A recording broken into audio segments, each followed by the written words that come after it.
Hello, sir. Lahat. Leo. Lapnos at gasgas sa kanang binti at paa ang tinamo ng isang 39 anyos na lalaki na taga Zone 2 Kauswagan, Cagayan de Oro City nang maaksidente sa motorsiklo pasado alas 2 ng madaling araw kahapon, September 29. Ayon sa biktima, patawid umano siya sa kalsada nang di napansin ang paparating na motorsiklo. Agad nilapatan ng paunang lunas ng UNTV News and Rescue ang pasyente, ngunit tumanggi na rin itong magpadala sa ospital. Umuwi na lang ito sa kanilang bahay sakay ng kanyang motorsiklo.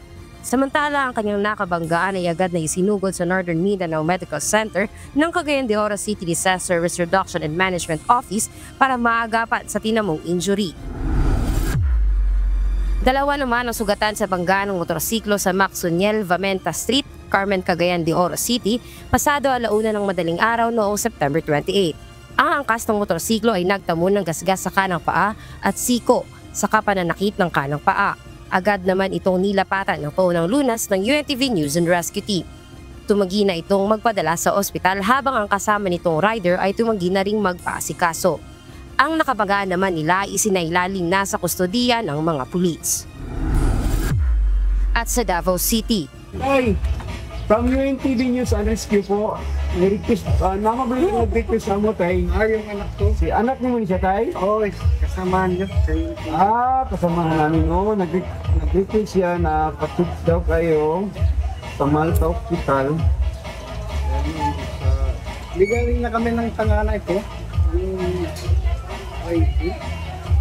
Ano pa rin na kayo? Kasi galing na X-ray na siya, baby. yung CD. inasistihan naman ng UNTV News and Rescue ang isang 59 anyos na lalaki upang maipalaboratory sa Malta Medical Center alas 8 ng umaga, September 29. Ito ay matapos humingi ng tulong ang anak ng pasyente na madala ang kanyang ama sa ospital upang maipasuri sa sakit nitong pneumonia. Habang nasa biyahe patungo sa ospital ay minomonitor ng team ang kanyang vital signs. Pagdating sa ospital ay 2D echo at x-ray lang ang naiproseso. Pinayuhan itong bumalik sa ibang pagkakataon upang magawa ang iba pang lab test na nangangailangan ng fasting.